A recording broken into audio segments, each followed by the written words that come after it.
12 April 2025 ISL final Mohun Bagan versus Bengaluru match.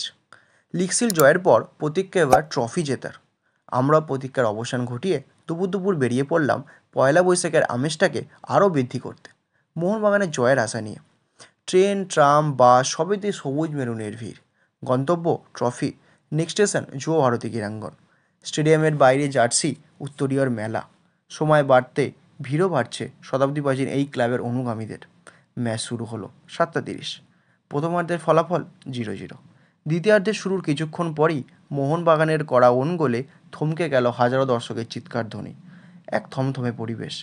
বারবার মনে হতে লাগলো এবারও শুধু শিল্ড। আর মাঝে মাঝে আমাদের গোয়েঙ্কাজির কথা।